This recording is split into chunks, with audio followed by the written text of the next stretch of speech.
I felt like there was this cruelty in the world that like anybody could just be ripped away at any moment. And I didn't have a whole lot of trust that there was safety in connecting. So there was a lot of fear, period, in my world at the time. And turning to anything for comfort could have just been hard for me. But I'm glad I did it because I learned so much. It kind of like cracks you wide open. You have to be willing to look at those cracks, though.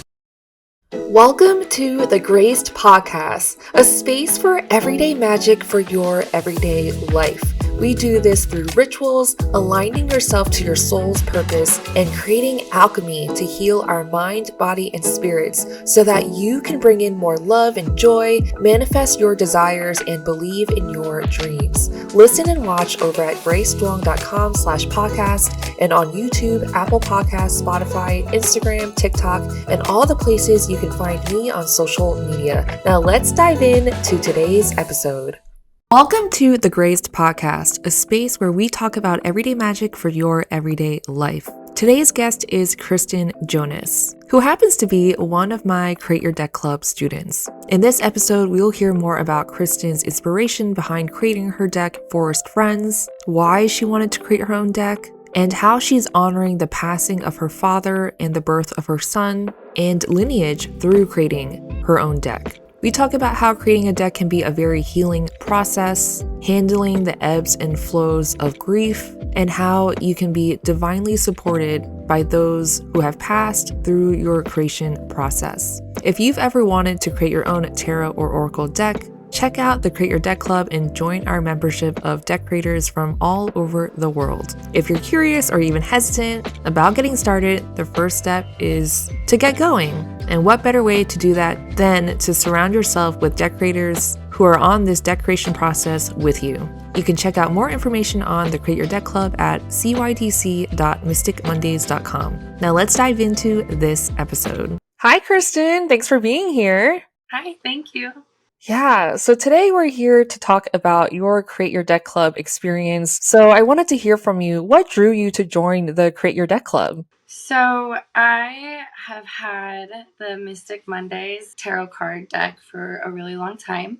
I got the Mystic Mondays deck back in 2020. I was having a tough time in my life, and I saw that you were having a masterclass, and I was really excited to just hear you talk about the tarot deck that I just got. And then you started talking about your experience, and I was just really touched and moved, and I wanted to learn more from you, and I'm glad I did. Yeah, so what about the masterclass touched you or made you want to join? So you had such a creative way of explaining how you put yours together. Like you said something about having a dark night of the soul. And I really resonated with that because I was experiencing some crazy sudden losses in my life. It was all the things that I thought I knew were just flipped upside down, and I needed an outlet. You had talked about how creating your characters and going through the process of making your own tarot deck really opened your eyes to your own inner child. And I just could feel this almost bleeding heart of my own little inner child in there. And I knew I needed to do something. And I just felt like a connection there. So it was inspiring for sure. Yeah, and your deck is so inspiring too. I'd love for you to tell us about it, your ideas, your inspiration, and how the process has been creating your own deck. Yeah, it has been super an inner working process for sure. My deck is called Forest Friends, and it is such a personal piece. All of the characters in my deck, except for the really wild ones that are kind of dangerous, I actually know all of those features in my deck, and I had the honor of loving all of them, and they have their own energy and their own love to give, and I really tried to encapsulate each one of their energies in the card. It's taken on a total life of its own, and it's truly helped me through the grieving process, and it's helped me find some peace too in saying some hard goodbyes. Yeah. So for anyone that doesn't know, Kristen lost her father during this process. So a large part of creating your deck was going through this grief process and also honoring your father through your cards. And I thought it was really beautiful that your father was a mathematician, so you would overlay layers of his calculations on the cards. And also your son's name is Forrest, and you grew up surrounded by animals. So these different creatures like dogs and roosters and chickens are honored in your deck too. So there's just so much life in your deck created from your own story. And that's what I find really unique about the deck that you created, because there's so much love in your deck. And I could tell that you also just loved making all of the cards too. Yeah, it's been really fun. I've been able to figure out how to get my dad's actual handwriting from some of his own math assignments. He taught calculus and pre-calculus in college, and I found one of his answer keys, and I was able to pull his handwriting out of those and put them in the card decks. And so some of my favorite characters are blessed with his handwriting in the deck too. That's really special to me. Absolutely. So, how has it been incorporating your father's presence within the deck? Do you feel like you're crafting a closer relationship or a different kind of relationship as you're creating this deck? For sure. I feel like this is totally a co-creation. I feel closer to him when I am sitting down and writing these affirmations, because it's my own way of feeling. It's my own way of, this is what I need to hear right now. Like, how can I best help myself? And it's been 3 years since he was killed in a car accident. It was very sudden and traumatic. Fortunately, I don't think he suffered, but it was hard on everybody he left behind. And I truly feel like this deck has allowed me to bond with him even after I can't hug him anymore, you know? Yeah. And how does that tie into your relationship with your son, connecting that relationship with your son to your father? Yeah, my dad was like the words of wisdom guy.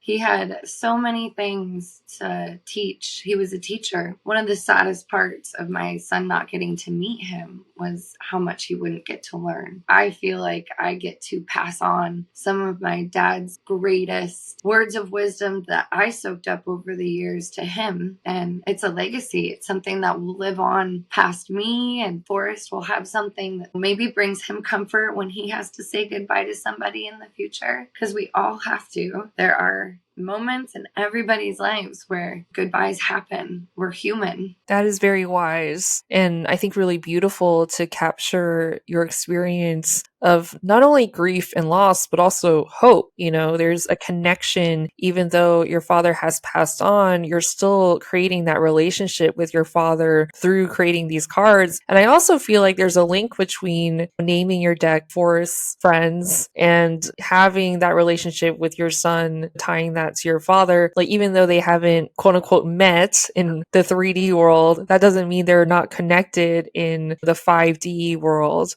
There was this passing of time where I was pregnant with Forrest and grieving my dad, and it was like being so close to birth and death at the same time was just so surreal. And I do think that this Forest Friends isn't just Forrest's namesake. I named Forest because we love going to the woods and seeing the beautiful rivers and trees and critters out there. It was one of my dad's favorite things to do. That's what he was doing when he was in his accident on his way home. He was gone for a vacation for 2 weeks in the woods, doing his favorite thing ever. So there's so many layers to it. Yeah. And what is your relationship with the critters in your deck? Because I know it's not just about honoring the animals, it's also about honoring the different places that you have in your deck. So it's the specific spot in the woods or the stream or waterfall. I have tons of, I call them Serenity spots. They're actual places that I've gone and visited, like hiking on one of our road trips. All of the places in there I've gone and taken snapshots of. So I've been to all of those places too, and they are so beautiful here. We have some just really beautiful mountain places. Yeah. So I know that Forest Friends is an oracle deck, but I also know that during creating your deck, you've also started reading for other people and you've been growing your own practice. Did creating your own deck give you confidence to become a tarot reader? Definitely. I use the Mystic Monday app almost every day, and I do, in times of question, I will do tarot readings for people in my family and myself. It can be very eye-opening and it can be very healing to pull some cards and go within and think about it and apply it to what it means in your life right now. To be really present with what your experience is. It takes a different level of like consciousness. Yeah. And it can be really deep and healing, but it can be really scary. But those things that scare you, I think, are the things that heal you the most.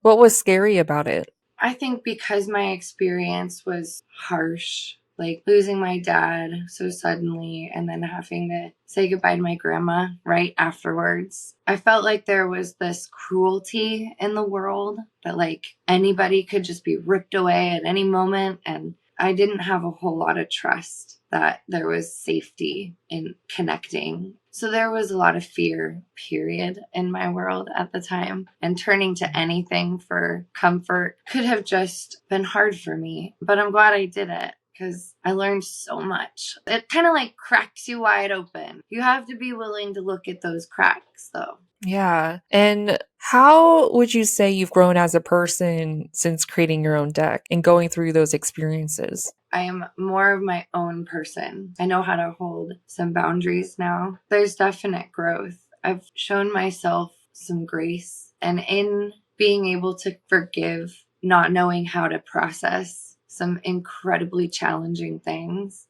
has been huge for me. I feel so much more peace than I did even 2 years ago. And this process has taken some beautiful turns along the way. It didn't end up what it started like. I've added so much to it and I've taken pieces out of it, and it definitely has its own energy too. Yeah. So, do you use your own cards? Because I know that you're on such a roll, honestly inspiring. Like every meeting you showed up with a leap in your progress. And it was just so cool to see because when you joined the Create Your Deck Club, you didn't necessarily have a deck yet, but then each week you had progress and progress, and eventually you printed your own cards. And so, are you using your cards to read for other people? I am. I do. Yes, I have my hand printed card that I sat there and taped front and back together so they'd be a little more sturdy. And I shuffle them up almost every Tuesday and do a card draw. I do a little affirmation with my card draw, a grief and loss inspired affirmation. So it's definitely a deck revolved around soothing your heart after loss for sure. But I'll do a little card draw on Tuesdays, and I usually go live in my Facebook group and do a short little video and share the card and do little updates and talk about the deck and the projects that I have going on.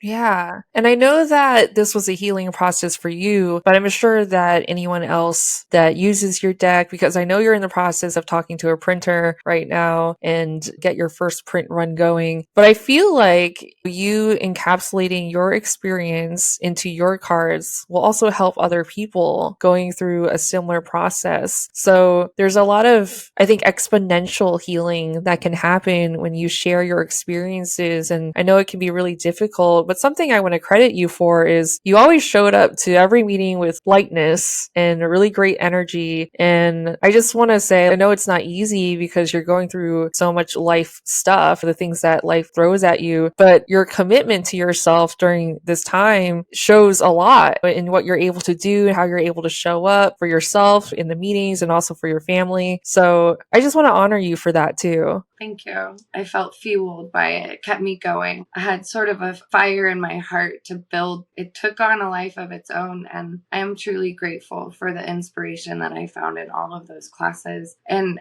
I'm so excited for the professional print to come back and to have a fancy deck, but I'm enjoyed the process so much that this deck, I would like to do another version of it and have that light energy, because what I was going through, that kind of sad add darkness. It shows in the deck. You see that in the deck. And so I want to do like a lunar and a solar version. So this deck is going to be a little bit more night inspired, and then do another deck that is a little bit more sun energy, daytime energy. So I have more inspiration. Yeah, it'd be really cool because I think there are seasons in Washington, right? Oh, yeah. So perhaps you could honor how the seasons affect the different environments in your deck and how that affects your animals. Because, for example, winter, there could be a winter scene and the animal is hiding, or that animal comes out in a spring scene when the flowers are blooming or something. That's just an idea. I'm totally just throwing it out there, but if that's something you're interested in, it could be a series. Yeah, for sure. That gives birth to a lot of ideas. There's so much more to it. Yeah, and I can see that in your deck because I know that you have a lot of blues in this deck, which I think can symbolize some of that dark night of the soul experience you were talking about. Yeah. So, what has it been like coming to the Create Your Deck Club meetings, and do you feel like that has been supportive in your process? Oh, definitely. The classes, I looked so forward to them in the beginning and throughout connecting with everybody. Some of the girls, we broke off and did meetings on a different day just to help inspire us and have some extra creativity going, and just set some time aside so that we would actually sit down and work on the deck, because life gets really, really lifey and it's hard to stay focused sometimes. It's easy to get swept away, but having those meetings was huge for accountability and support. Huge. Some pretty amazing people in the group. Yeah, life does get pretty lifey. So, Kristen, I just want to thank you so much for your time and for sharing your experience with the Create Your Deck Club. I know I really appreciate you sharing your vulnerability and your authenticity during this process because your deck is so you. I feel like it's such a beautiful way to honor your father and your son and just have this deck live on beyond your lifetime, creating that legacy for your family and also honoring where you grew up. I just feel like it's just a beautiful encapsulation of your life experience. Yeah, I agree. Thank you so much. For sure. Okay, we'll talk soon. Thank you. Thanks. Bye. So much for tuning in to today's episode with Kristen Jonas. I'm so glad Kristen was able to candidly share with us her creation process in creating her deck, the passing of her father, and honoring his memory, as well as what it's been like being a part of the Create Your Deck Club. If you are interested in joining the Create Your Deck Club, find out more information at cydc.mysticmondays.com. Until next time, my dear mystics, your channeled creation is waiting for you on the other side of aligned action, sending you grace today and every day. Thanks for tuning in to this episode. Remember to subscribe and check out other GRACED podcast episodes for how to apply everyday magic to your everyday life. See you next time.